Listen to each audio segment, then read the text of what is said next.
دیکھیے اگر آپ سے آپ کی نماز چھوٹ رہی ہو تو آپ کو فکر کرنے کی ضرورت ہے۔ دوستوں اسلام میں سب سے بڑی عبادت نماز ہے، اور ایسا نہ کرو نماز سے نہ کہو کام ہے، کام سے کہو نماز ہے۔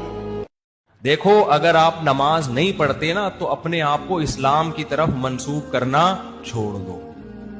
صرف 5 نمازیں فرض ہیں، نماز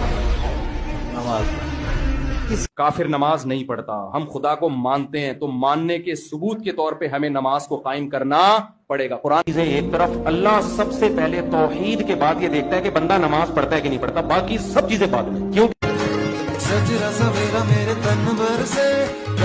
نحن قوم اعزنا الله بالاسلام فان ابتغينا غير الاسلام۔ اپنا تو عقیدہ ہے لا الہ الا اللہ، غیر کا تصور بھی دل میں لا نہیں سکتے۔